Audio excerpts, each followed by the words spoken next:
Hispanic Lifestyle is now pleased to present our 2021 Executives of Influence listing.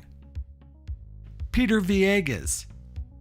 Every place I've worked at has really been very supportive of my strategy to connect properly with our markets, whether it's Orange County, California, or Orange County, Florida to New York, and everywhere in between, but just understanding the elements of those markets, which I've been able to do, and then making sure the company is engaged properly. I think I've been able to do that because I'm the youngest of 7 boys.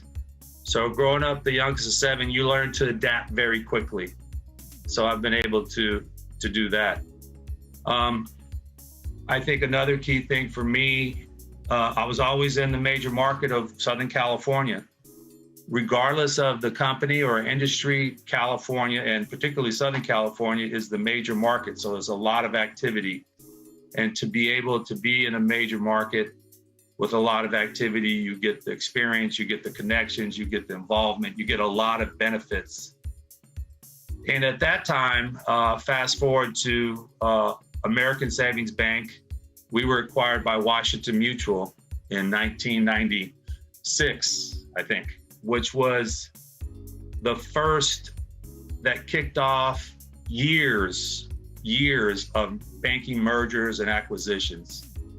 And it was a tremendous experience for me because my responsibilities were to go into these markets across the country and get the approval of the regulators, the community, political, and help these mergers go through even faster.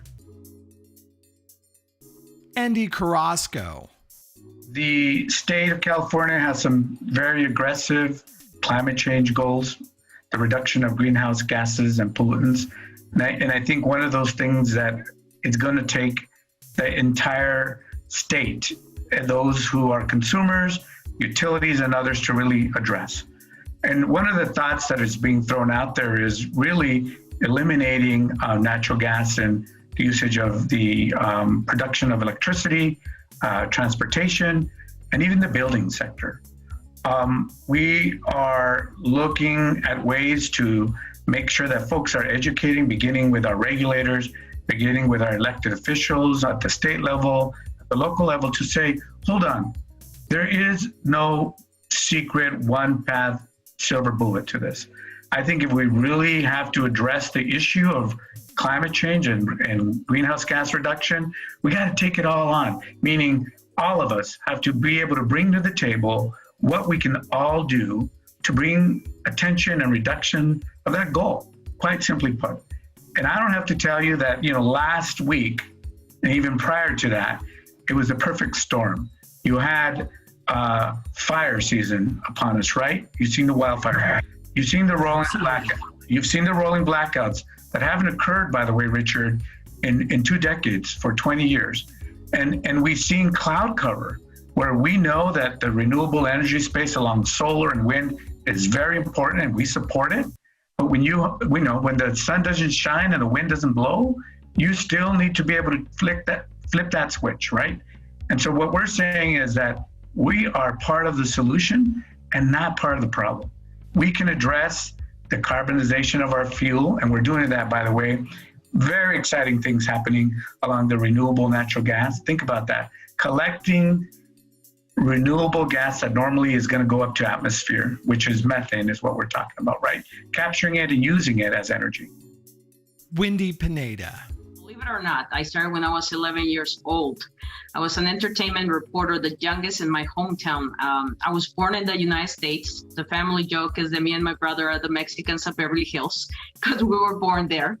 But we were raised in Mexico. And at a very young age, I had the little spark into entertainment when it came down to news reporting. And that's how my career started. I was 11 years old and had the opportunity to interview people like Lucero, Mijares, Miguel Rios, the list goes on of all the artists that I interviewed. From there, one crazy day, I saw that there was a correspondent for my hometown for Televisa Mexico for 24 Horas with Jacobo Saludowski. And I went and interviewed, and they thought they were going to receive a college graduate, and this 14-year-old girl walks into the office. And that's where my career started for television. I ended up with the local television news department in my hometown when I was 14. And I started from the news. That also, they had television production. They had radio. So I dived into those departments as well, besides the news department.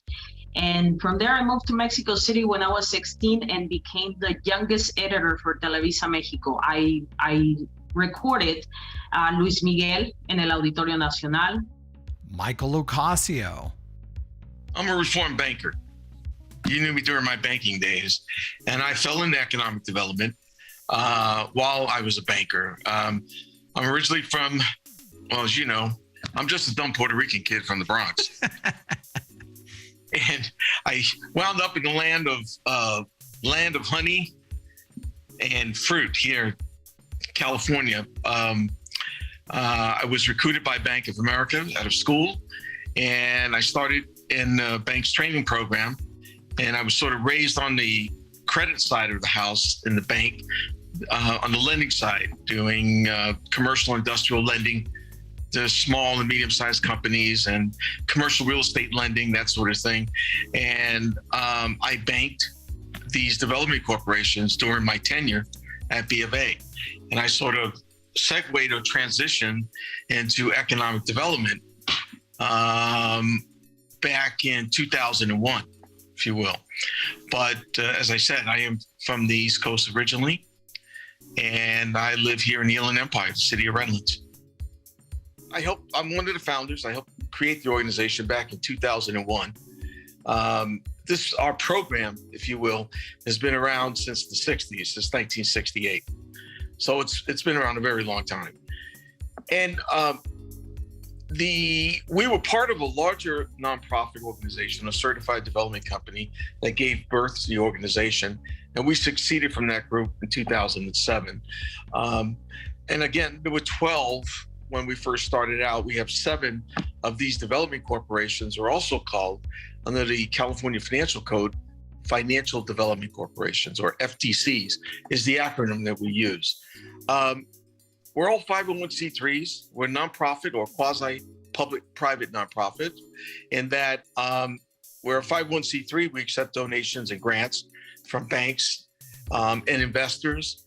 But our public side, if you will, is that we have authority to leverage public dollars.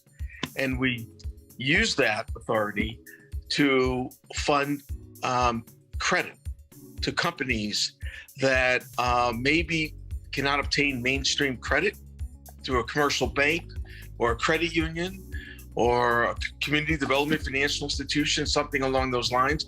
And we could guarantee the credit transaction for the lender. Eduardo.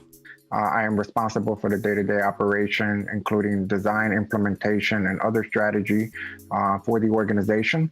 I also serve as the principal consultant and advisor to Fortune 1000 Corporation to optimize their corporate performance.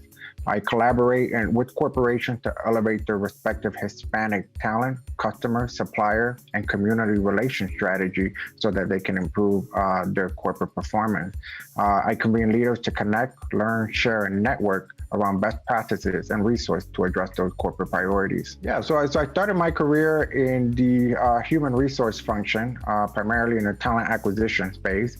And there I was exposed to different areas of, employee engagement, recruitment, development, retention. And that's where I found my passion, is really working with people, not only helping them get jobs and career and follow their passion, but also to help the company grow with the right talent that fit the right culture and so forth. And through many different organizations and companies, I totally found myself getting more and more involved with diversity, equity, and inclusion, more focusedly on the Hispanic segment. So really, my community, supporting them, elevating them, and vice versa, and things like that. So that led me to this position with the National Hispanic Corporate Council, where the main focus is diversity, equity, and inclusion, primarily focusing on Hispanic and multicultural segment and helping companies better understand this respective market so that they can grow. Congratulations to all of our 2021 Executives of Influence honorees.